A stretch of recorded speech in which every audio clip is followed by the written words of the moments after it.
राजा गोपीचंद की कथा। हाड़ जले जैसे सूखी लकड़ी, बाल जले जूं घास, कंचन काया मिली माटी में, कोई रहा नहीं पास। समस्त जीवन जो व्यक्ति अपने शरीर पर इतरा रहा था, उसका एक एक अंग कैसे जला जा रहा है।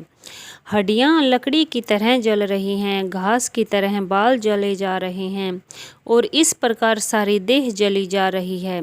जिन लोगों में वो इतना आसक्त रहता था, आज कोई उसके समीप में भी खड़े रहने को राजी नहीं है।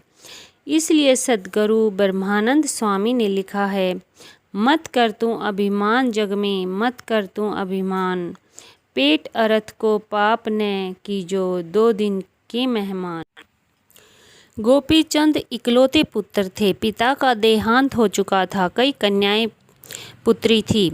माताजी ने एक दिन अपने पुत्र को स्नान करते देखा। माँ ऊपर की मंजिल पर थी, नीचे गोपीचंद की रानियां स्नान की तैयारी कर रही थी।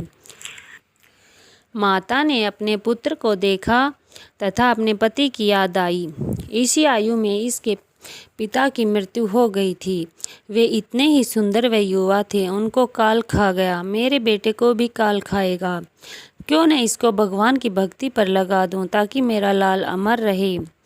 आंखों से आंसू निकले और गोपीचंद के शरीर पर गिर गए। गोपीचंद ने देखा कि माँ रो रही है। उसी समय वस्त्र पहनकर माँ के पास गया। रोने का कारण पूछा, कारण बताया तथा स्वयं गोरखनाथ जी के पास लेकर गई और दीक्षा दिला दी, संन्यास दिला दिया। गोपीचंद डेरे में रहने लगा। श्री गोरखनाथ जी ने परीक्षार्थ गोपीचंद को उसी के घर भिक्षा लेने भेजा तथा कहा कि अपनी पत्नी पाटमदेह से माता कहकर भिक्षा मांग कर ला। गोपीचंद जी महल के द्वार पर गए। माई भिक्षा देना आवाज लगाई। रानी तथा कन्याएं आवाज पहचान कर दौड़ी दौड़ी आई। सब रोने लगी। कहा कि आप यहीं रह जाएं, मत जाओ डेरे में, हमारा क्या होगा। उसी समय वापिस डेरे में आ गया तथा गुरु जी से सब वृतांत बताया। फिर गोपीचंद की माता श्री गोरखनाथ जी के पास जाकर गोपीचंद को वापिस मांगने गई। परंतु गोपीचंद ने कहा कि माता जी, अब मैं गुरु जी का बेटा हूँ, आपका अधिकार समाप्त हो गया है। अब मैं किसी भी कीमत पर घर नहीं जाऊंगा। जो गुरु ने साधना बताई थी वह भक्ति की।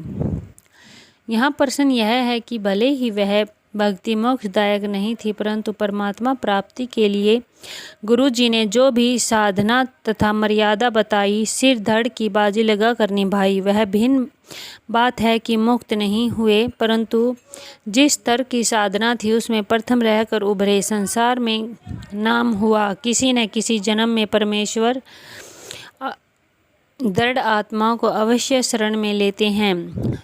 यदि भक्ति की शुरुआत ही नहीं करते तो नरक में जाना था, राज्य तो रहना ही नहीं था।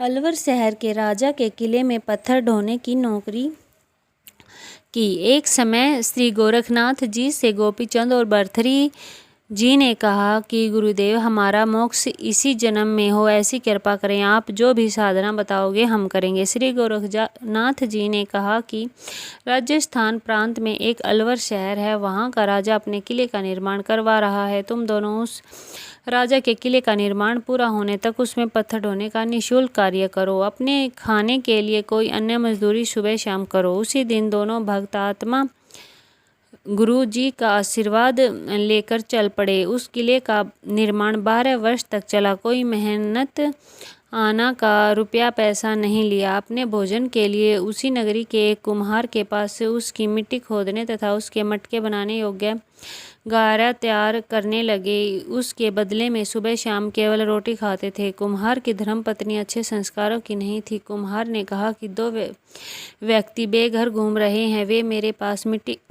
खोदने तथा गारा तैयार करते हैं, केवल रोटी की मजदूरी लेंगे। आज 3 व्यक्तियों का भोजन लेकर आना। मटके बनाने तथा पकाने वाला स्थान नगर से कुछ दूरी पर जंगल में था। कुम्हारी 2 व्यक्तियों की रोटी लेकर गई और बोली कि इससे अधिक नहीं मिलेगी। भोजन रखकर घर लौट आई। कुम्हार ने कहा कि बेटा, इन्हीं में काम चलाना पड़ेगा। तीनों ने बांट कर रोटी खाई। कई वर्ष ऐसा चला। अंत में वर्ष में तो केवल एक व्यक्ति का भोजन मिलने लगा। तीनों उसी में संतोष कर लेते थे। किले का कार्य 12 वर्ष तक कुम्हार ने अपने घड़े पकाने के लिए आवे में रख दिए। अंत के वर्ष की बात है। गोपीचंद तथा भर्तृहरि ने कुम्हार से आज्ञा ली कि पिताजी, हमारी साधना पूरी हुई।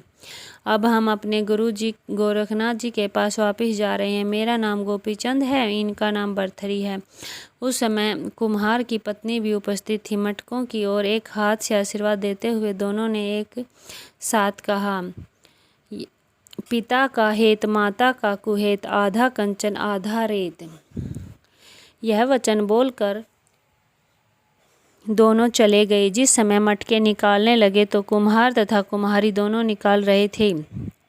देखा तो प्रत्येक मटका आधा सोने का था, आधा कच्चा था। हाथ लगते ही रेत बनने लगा। कुम्हार ने कहा, भाग्यवान, वे तो कोई देवता थे। तेरी त्रुटि के कारण आधा मटका रेत रह गया, मिट्टी की मिट्टी रह गई, आधा स्वर्ण का हो गया। कुम्हारी को अपनी कृतज्ञता का एहसास हुआ तथा रोने लगी। बोली कि मुझे पता होता तो उनकी बहुत सेवा करती।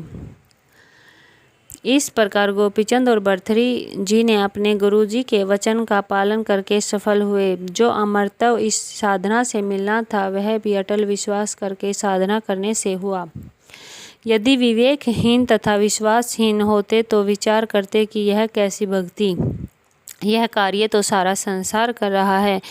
मोक्ष के लिए तो तपस्या करते हैं या अन्य कठिन व्रत करते हैं, परंतु उन्होंने गुरुजी को गुरु मानकर प्रत्येक साधना की। गुरुजी के कार्य का आदेश में दोष नहीं निकाला तो सफल हुए। गोरखनाथ जी ने उनको जो नाम जाप करने का मंत्र दे रखा था उसका जाप वे दोनों पत्थर उठाकर निर्माण स्थान तक ले जाते और लौटकर पत्थरों को तराश रहे थे वहां तक आते समय करते रहते। दोनों युवा थे। कार्य में परिश्रम तथा पूरा पेट न भरने के कारण मन में स्त्री के प्रति विकार नहीं आया और सफलता पाई। गुरु वैद्य होता है, उसे पता होता है कि किस रोग में क्या परहेज देना है, क्या खाने को बताना है, यानी पथ्य अपथ्य डॉक्टर ही जानता है। रोगी यदि उसका पालन करता है तथा औषधि सेवन करता है तो स्वस्थ हो जाता है, यानी मोक्ष प्राप्त करता है। इसी प्रकार गोपीचंद तथा भर्तृहरि जी ने अपने गुरुजी के आदेश का पालन करके जीवन सफल किया। इसी प्रकार सत्यलोक प्राप्ति के लिए हमने अपनी साधना करनी है। अच्छी जानकारी के लिए हमारे चैनल को लाइक, शेयर और सब्सक्राइब जरूर करें। धन्यवाद।